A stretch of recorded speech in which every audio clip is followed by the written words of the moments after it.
I'll start with the truth. I never should have gone back to that town. After 20 years, I thought whatever haunted me from childhood had dulled into something harmless, a shadow in the rearview mirror. But I was wrong. Dead wrong. I got the call a week ago. My mom had passed away in her sleep. Peaceful, quiet, the kind of death we all hoped for, but it still pulled me back to the place I swore I'd never see again. Rayfield, West Virginia, a half-dead mining town wrapped in mist and broken promises, rusted street signs, paint-chipped homes. And, perched at the far edge of the neighborhood, the playground. I'm sure every town has one like it.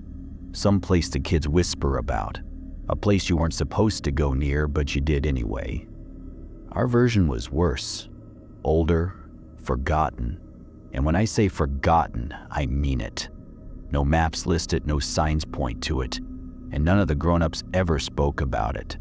The last time I saw it, I was 9, and one of us didn't come back. Back then, we called it Dead Boy Park, just a stupid name we invented to scare each other. But now, as an adult, walking past a rotting picket fence that still leans like it's too afraid to stand upright, I felt that same cold dread crawl down my spine. Not fear like you feel in a haunted house attraction. Primal fear. That deep, stomach-turning, animal knowing that something isn't right. It was the swing set that caught my eye. There are 4 swings, all made of rusted chain and frayed rubber. 2 hang limp and still.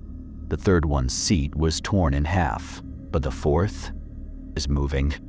Back and forth. Slow, rhythmic, like a child was gently rocking on it. The kind of movement that needs steady effort. But the playground was empty. I stared at it for longer than I cared to admit. The wind didn't touch the trees. The air was thick and dead. That swing shouldn't have been moving, but it was. And the worst part, it always moved like that, even when we were kids. That night, after the funeral, I stayed in my mom's old house. Dust covered everything. Her cat was gone, the plants long dead, but her photos were still up. One caught my attention. Me, standing in the backyard, maybe 6 years old, and in the corner of the frame, just behind me, that damn playground. I didn't sleep well, not because of grief. I wish that had been it, but because, around 3:12 a.m., I heard chains clinking. Faint. Metallic. Familiar. Coming from the woods. I tried to ignore it, I really did. But memories don't stay buried forever, especially the ones tied to that place. The day Jacob disappeared, they said he ran away. That's what the police told our parents. But we all knew better. Me, Ashley, and Danny, we were there. We saw what took him. And it started with that swing. Always that swing, always moving. As I lay there in the darkness, listening to the faint creak of chains in the woods, I realized something else. We never really left that playground behind, and I wasn't sure I ever could. By morning, the sound was gone. I tried to rationalize it. Maybe a raccoon, maybe the wind, but I knew better. That swing never stopped on its own. I remembered it too clearly from when I was 9, how it moved like someone was on it, but no one was ever there. It had weight, intention. Still, I made breakfast like everything was normal. Toast, eggs. Tried to feel grounded. But as I stirred my coffee, I glanced at the back door and saw it was unlocked. I know I locked it the night before. It didn't look forced open, just unlocked, like someone came in or left. I should have packed my bags and gone back to my apartment in Charleston. But instead, I grabbed a flashlight, put on my boots, and made the one decision I'd promised myself I'd never make. I went back to the playground. The path through the woods was nearly gone, eaten up by vines and thorny underbrush, but my feet found it anyway. It's strange how your body remembers trauma. even when your mind doesn't want to. Every step felt familiar, like muscle memory pulling me towards something I couldn't avoid. The clearing opened just as I remembered it, like the forest refused to reclaim this one rotten wound in the earth. The rusted slide, the broken seesaw, the sandbox filled with wet leaves and rotted plastic soldiers. And there, to the right of the swing set, hanging half-shrouded in moss and shadow, the tire swing. I hadn't noticed it yesterday, but it was there now, and she was in it. At first I thought it was a trick of the light, a smear of shadow and leaves, but the more I looked, the more the shape took form. Small, child-sized, legs dangling through the tire, gently rocking back and forth. And a girl. Her dress was pale blue, the hem torn and muddy. Her hair hung in dark, matted clumps. I couldn't see her face. She faced the woods, her back to me, her head tilted just slightly, like she was listening to something I couldn't hear. I froze. "Hello?" I called, my voice breaking the silence like glass underfoot. She didn't respond, just kept swaying, back and forth, back and forth. I stepped forward. Something inside screamed at me to stop, but I didn't. I reached the edge of the clearing, barely 10 feet away, still no movement, no acknowledgement. I cleared my throat. "Are you okay?" That's when her head twitched. Just a small movement at first, then again, and again, until it began to turn, slowly, jaggedly, like a rusted hinge, resisting every inch. I took one step back. Her face came into view, and I swear to you, it wasn't right. Her eyes were too wide, her mouth slightly open, but unmoving. The skin around her lips was dark, almost bruised, and something about her expression felt empty, like she wasn't looking at me, but through me, like I was the one that didn't belong there. My breath caught in my throat, and then she whispered, "You left us." It wasn't loud, barely audible above the breeze, but I heard it, every syllable. "You left us," she repeated, voice like dry leaves dragging against concrete. I turned and ran. I didn't look back. Branches clawed at my jacket. Roots tried to trip me, but I didn't stop until I hit the tree line behind my mother's house, my lungs burning, ears ringing with that voice. "You left us." When I got inside, I locked every door, closed every curtain. And then I did something I hadn't done since the day Jacob vanished. I went into the attic. There was a box, I remembered, taped shut, dusty. It belonged to my dad. He died when I was 13, and Mom never touched his things. But I remembered what he kept in there: clippings, notes, police reports. And there it was, a file labeled Grayfield Incident 1987.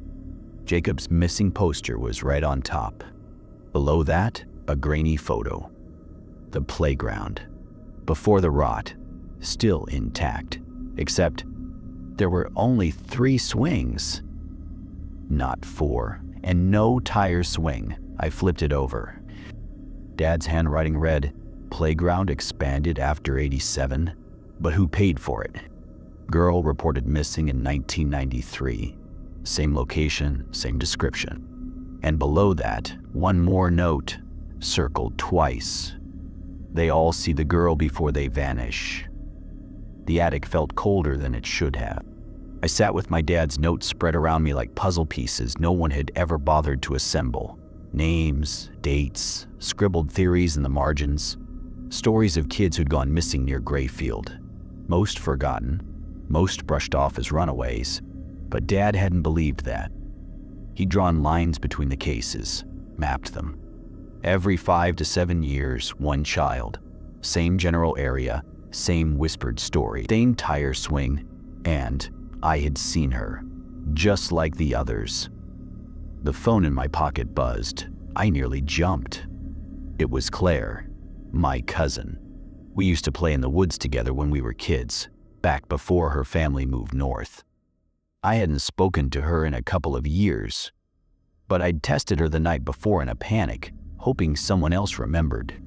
"Claire, hey, I had the worst dream last night about that damn playground. Weird that you brought it up. Can we talk?" I called her immediately. "Claire," I said as soon as she picked up, "did you ever see her? Back then?" There was a long pause. "You mean the girl in the tire swing?" I nearly dropped the phone. "Yes," I whispered. "You remember her?" I thought it was a nightmare. "You, me, Jacob. We all swore we saw her once. She didn't talk, just sat there, right? But every time we came back, she looked more real. And then Jacob..." She stopped herself. "Claire, did you tell anyone back then?" "I told my dad," she said. "He said I was imagining things, that we were just kids making up ghost stories. But he locked our back door every night after that, even when it was still daylight." We sat in silence for a moment. "Do you still live near the house?" she asked. "I'm in it," I said, clearing out Mom's things. "You need to get out of there." I hesitated. "Last night," I said, "I think something came into the house." Another pause. "Lock everything. Don't go back to the woods. And don't..." She stopped. "Don't answer if she knocks." I laughed, but it came out shaky. "That's oddly specific." "I mean it," Claire said. "I don't know why I said that. I don't even know where it came from. It just felt true." We hung up, but her words lingered like a bad smell. "Don't answer if she knocks." I didn't plan to go back to the playground. I really didn't. But when the sun started to set, I couldn't stop thinking about the hollow in the trees, where the girl had sat. What would happen if I went back? Not to run, but to confront whatever it was. So I packed a flashlight, a knife I found in Mom's kitchen drawer, and a worn Polaroid camera that still had a few shots left. I waited until full dark, then I walked. The woods felt different at night. Thicker, closer, like the trees had leaned in while no one was looking. I followed the path, careful, silent. The flashlight caught glints of old rust, the twisted spine of the seesaw, a crushed Tonka truck. And then the clearing opened. The tire swing was gone. I almost turned back, but then I saw the footprints. Small, bare, sunk deep into the soil, as if someone much heavier had left them. They led not toward the swings, but deeper into the woods, toward the creek. I followed. Branches snapped overhead. Crickets went silent. I heard something sloshing through water ahead. Not fast, but steady. Something wading. I crept closer. That's when I saw her again. She stood in the shallows, her feet submerged in the dark water, her dress soaked. She wasn't facing me this time. She stood still, shoulders tight, head slightly bowed like she was waiting. I raised the camera, took the shot. The flash burst across the clearing, and she moved, not toward me, but into the water, swiftly, like she was diving beneath it. I ran forward, shone the light into the creek bed. Nothing, just leaves, stones, the slow ripple of disturbed current. I was about to back away when the light flickered. Just once, then again. And then I saw the hand. Not reaching out, waving. Just under the surface, pale, thin, and unmistakably human. Then it disappeared. I ran back to the house. When I developed the Polaroid, I nearly threw it away, because the picture wasn't of the girl, it was of Jacob, standing behind me. There was no mistaking it.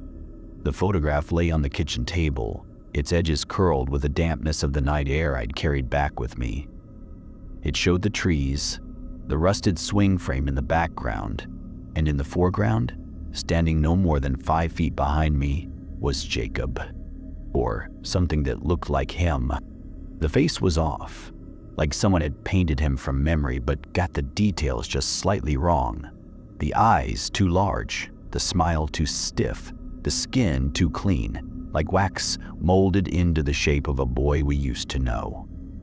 Jacob had vanished when we were 11. We were all out in those woods. Me, Claire, and him. I remember we were daring each other to sit on the tire swing. Jacob went first. It twisted lazily in the breeze, and he laughed like he wasn't scared. Then he stopped laughing. His face went blank, pale. He looked at something we couldn't see, and then he was gone. I buried the memory, convinced myself it was trauma, that he'd run off and the police just never found him. But now I was holding his image in my hand, or at least something pretending to be him. And did sleep that night. Every creak in the house felt like footsteps. I kept the kitchen light on and the curtains drawn, and around 2:30 a.m. I heard something knock. 3 times. Slow. Measured. Not at the door, but at the window. I stayed still. Didn't move. Didn't breathe. Then I heard it again, fainter this time, as if someone was tapping. From down the hall. My dad's office. I grabbed the knife. The house was still, nothing but shadows and dust, and the old clock ticking above the fireplace. But when I reached the office, I saw it. The window was open an inch, just enough to slip a finger through. And there were footprints on the floor. Wet ones. Small. Bare. Leading not in, but out. I shut the window, locked it, and stood there for a long while, trying to calm the drumbeat in my chest. It wasn't until I turned around that I saw the new page sitting on the desk. Not typed, not printed, but handwritten in pencil. And it wasn't in my dad's handwriting. It said, "She chooses the forgotten. Those no one prays for, those no one will miss. She eats the name first, then the body. That's why you don't remember them. That's why the swing always turns. She waits for the next." And then, at the bottom, in shakier, frantic letters, "Jacob isn't Jacob. Don't follow him." I dropped the paper. By morning, I had packed a bag and planned to leave. But the front door wouldn't open. The bolt twisted, but the frame stayed still. Like the house refused to let me go. That's when the phone buzzed again. It was Claire. "Claire, are you okay? I had another dream. She was in the house, wearing someone's skin." I called her. "Claire, I saw Jacob." Silence. Then, "No, you didn't." "I mean it. He was behind me. I got a photo." "Don't show it to anyone." "What?"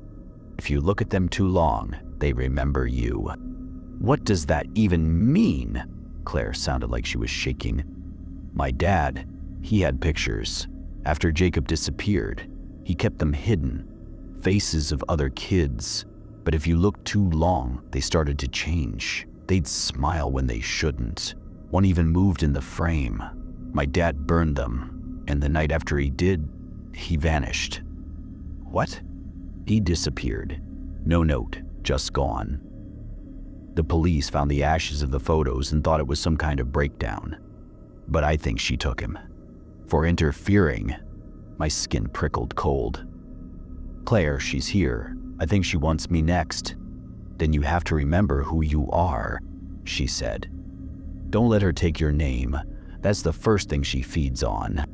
It sounded ridiculous, but part of me believed it, like some ancient law I didn't know I knew.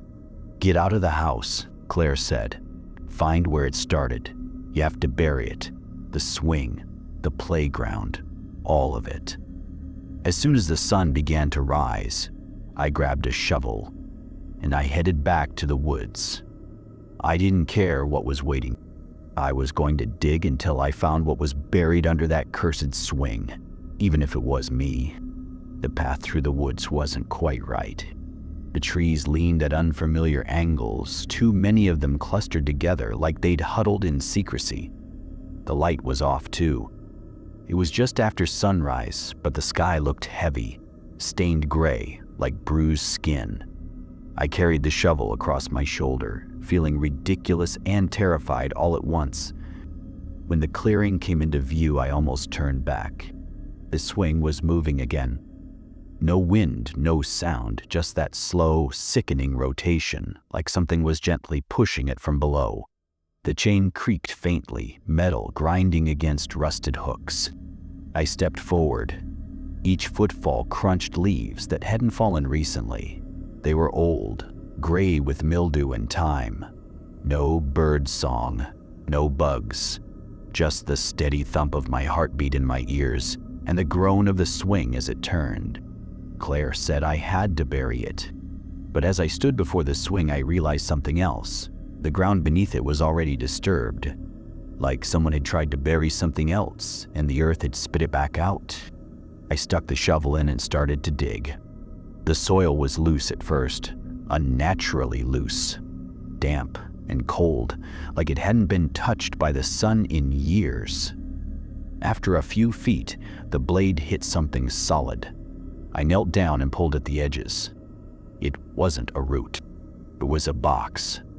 Wood and iron, rotted at the corners, hand-carved symbols along the lid, crosses, triangles, strange runes I didn't recognize, and in the middle, a name, carved deep, Jacob, and stomach flipped. It couldn't be. It wasn't a grave, not with how shallow it was, not with the smell. I pried the lid open. Inside were scraps of cloth, a shirt I remembered him wearing once, a baseball card, a lock of hair tied in twine, a plastic dinosaur. It was his, a makeshift coffin, but there was no body. Only one more thing at the bottom, a photo, black and white, faded for moisture.